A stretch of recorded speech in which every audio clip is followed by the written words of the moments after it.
and go, go, go!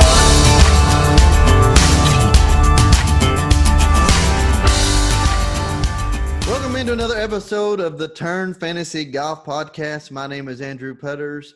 This is my partner over here to my side is Joe Nicely. And this is the Sunday Stroll edition where we break down week 6 of the NFL and head over to week 7, what we got coming up. Joe Nicely, my depressed friend, just told me that his fantasy team is so beat up so bad, he had to start 2 backup running backs.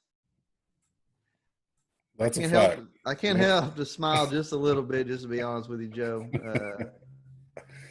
Man, I think all the guys in our league, it's kind of coming home for old Team J Nice this year, man. I'd say you're not the only one smiling this year. It's been rough go for me over here. When you take McCaffrey and Eckler as your first 2 draft picks, you're in a rough spot this season. Right. Well, I'll say this: the reason that maybe I've got a smile on my face is because starting out 1 and 3, things are really starting to look on the up and up for team Poor Boy. So who knows what's going to happen? I've got one key player that also involves you that if he comes back, it'll hurt my lineup. But anyway, let's give it a rundown of week 6 and a thriller from Nashville, Tennessee. The Titans had blow a huge lead and then lose it, and then with a head-scratching coaching decision, they went for 2. Houston Texans went for 2. Tennessee comes back down, ties the game. They go into OT, and it was a Derrick Henry show. 42-36 win over the Houston Texans. The Colts come back and beat the Bengals 31-27, another great game. Denver upsets the New England Patriots. Nobody saw that coming. 18-12. Atlanta Falcons throttle the Minnesota Vikings. Off the schneid, baby. We're off the schneid. We gotta think that we got is the Trevor Lawrence sweepstakes are over for the Falcons. We're gonna make a point this year. I don't disagree with that. I mean, is Minnesota? We got a coaching possible change in Minnesota now. I don't know that we're there yet, but they're definitely underperforming this year. Absolutely. Let's see who's next.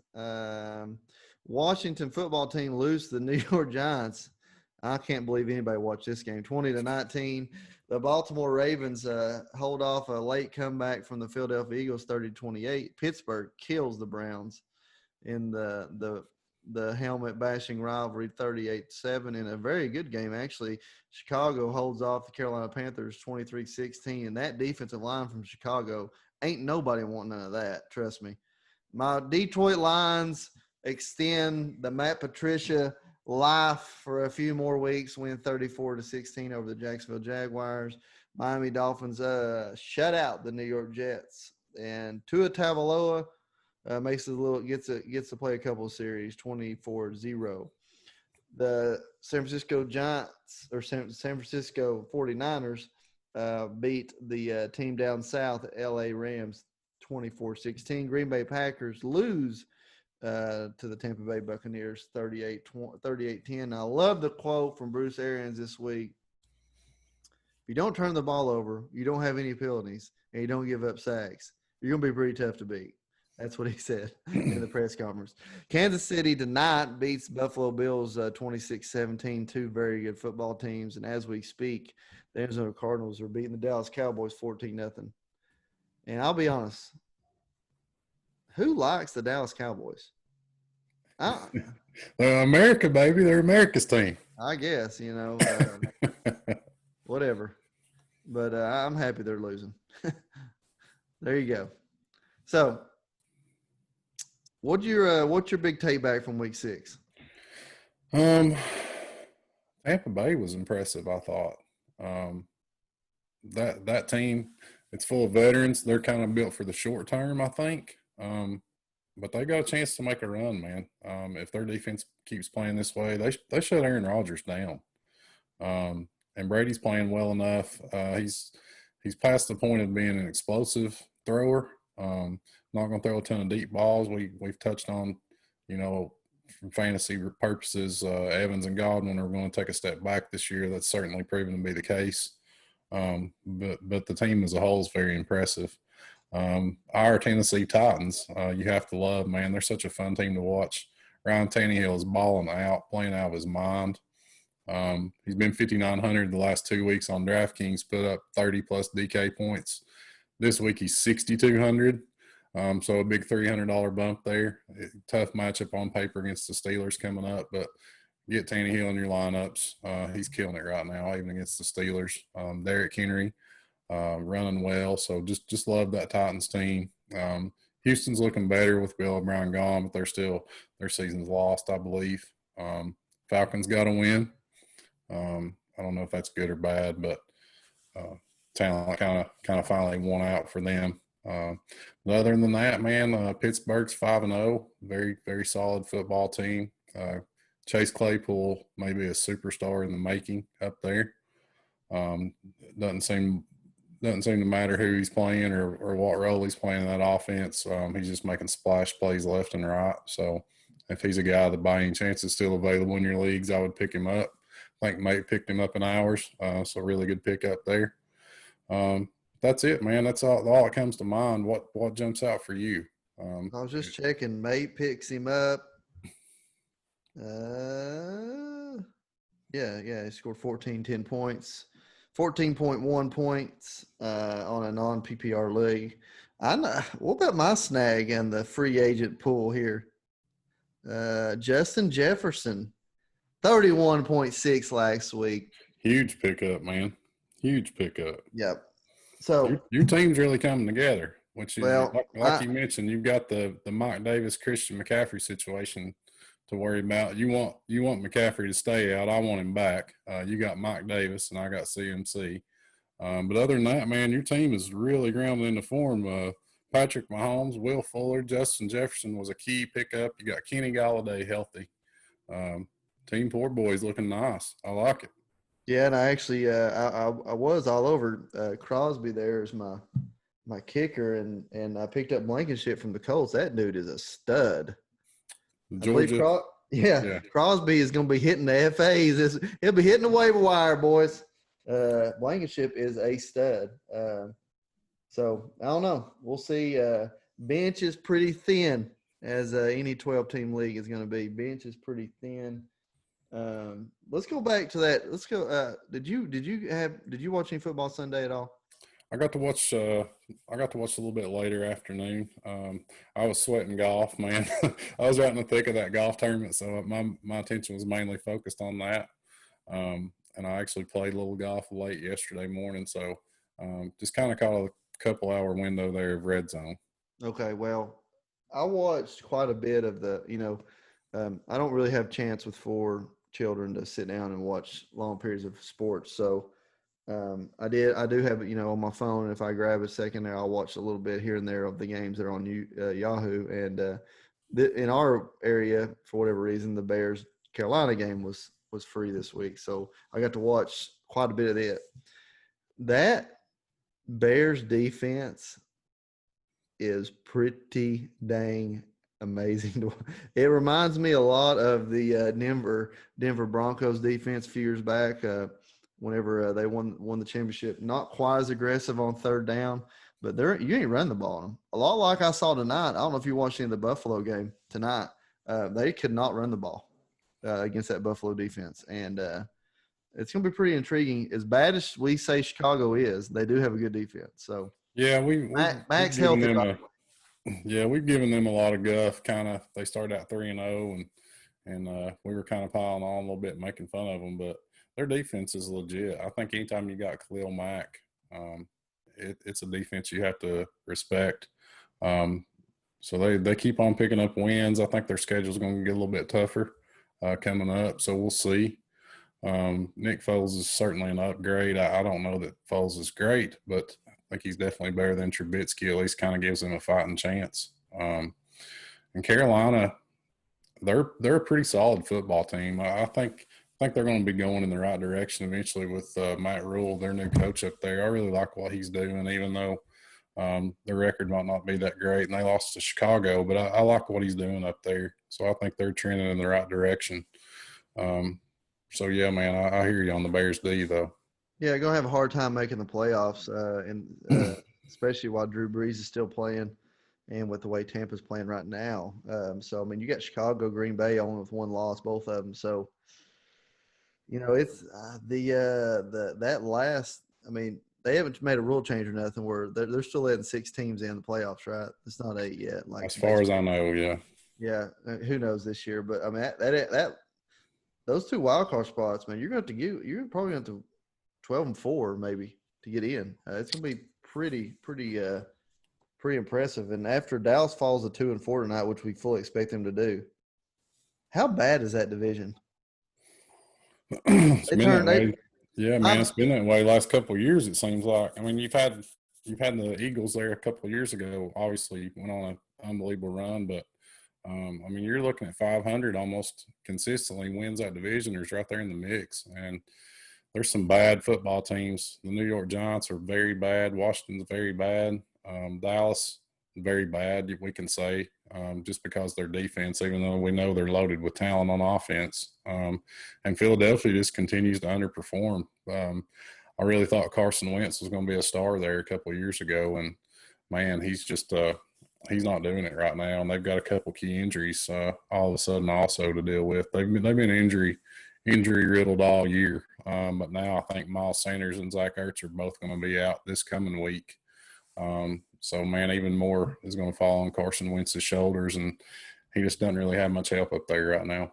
Right, so I'm going to say a what-if scenario. What if the Giants were able to rattle off like 3 or 4 wins in a row, and all of a sudden we're leading that division? That would be insane. They are horrible. Horrible. Yeah, they're bad, man. They really are. Like you said, that it's just head scratching to me. The shape that some of these franchises in. I mean, we know that some teams and franchises go through rebuilds. That's nothing new. We've seen Miami go through that, and they're kind of starting to see some light at the end of the tunnel. They continue to impress, by the way, Miami. I said it last week, and I'll say it again. I think Brian Flores is a really good coach down there. I think that organization's going in the right direction. But if they're going in the right direction, the New York Jets and the New York Giants are absolutely going in the wrong direction. It's just ugly. There's not much hope for the future right now with either franchise, even though they've got young quarterbacks. It seems that they've missed on those. The Giants drafted Saquon Barkley, who's undoubtedly a talented player, but he's been very injury prone. And we know the shelf life of running backs. So not much joy in New York at the moment if you're a football fan. Yeah, absolutely. So, I'm just looking at the standings here. NFC is going to be tight, very tight, like I just said. So it's a shame that Dallas Cowboys will be leading the division at 2-4 after tonight, after they go down to Arizona, losing 14-0 midway through the second quarter as we speak. So let's look at a couple for DFS purposes, probably some cheap players. Let me pull it up real quick. You know what we got to talk about, big guy, what are we talking about? this week? Your Detroit Lions, my Atlanta Falcons. They're playing, and that's going to be some fantasy fireworks, my friend. Oh yeah, just load up Galladay, Calvin Ridley, anybody you can get from that Falcons Lions matchup. Get them in your DraftKings lineups. That's my early take on the week. I haven't looked at anything yet, but I can tell you want some Lions and you want some Falcons in your lineups. Golly. 2 teams might implode. Oh, man. That's funny. I didn't even look at the schedule yet. That's hilarious. That matchup jumps out. And obviously we're gonna have some fun with that one throughout the week. But that one does really jump out from DFS purposes. Nothing else really jumping off the page. Packers, Texans.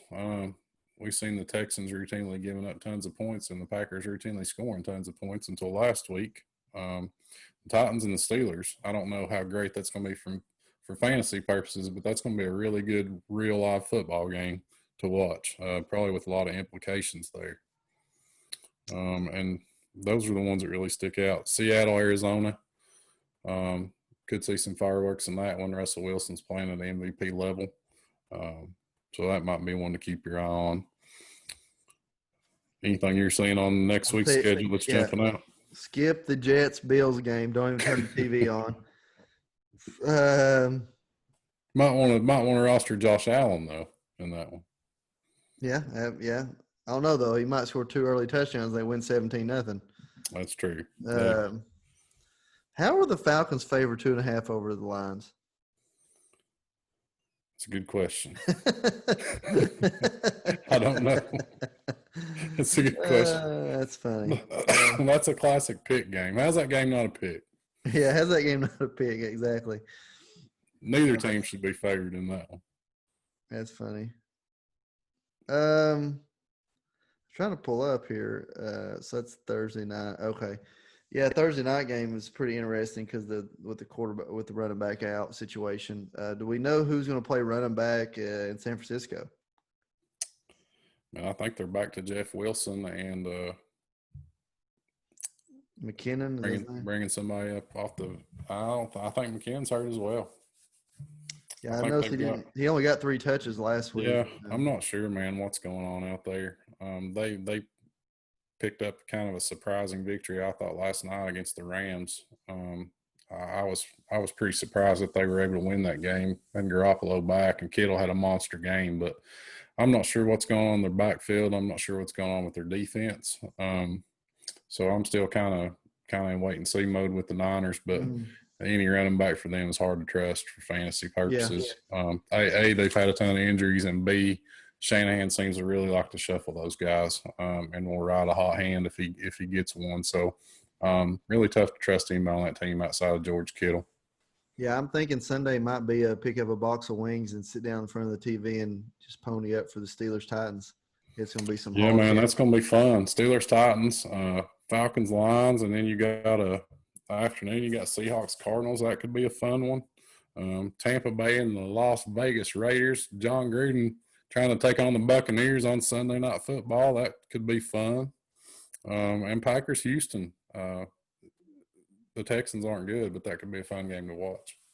How in the world is the Falcons-Lions not a regional event here? We've only got one game on TV at the one slot in the 4.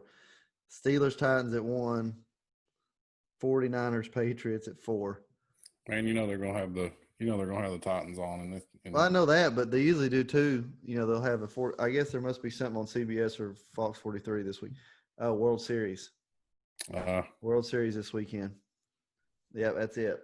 So, yep. I'm interested in seeing how do the Patriots bounce back after losing the. I'm pretty sure they kicked 6 field goals. Denver did. Yeah, I think so. The bend not break defense. They didn't really create turnovers. They didn't flip the field on special teams, and that's usually where the Patriots have been the last 3 or 4 years. So here's see how they bounce back. I'm on the 1-4 Chargers. I'm still on the Justin Herbert, however you say his name, bandwagon. I want to see him play some more. Other than that, we've already pretty much knocked on the games. Our 2 teams are playing: Falcons, Lions, Steelers, Titans.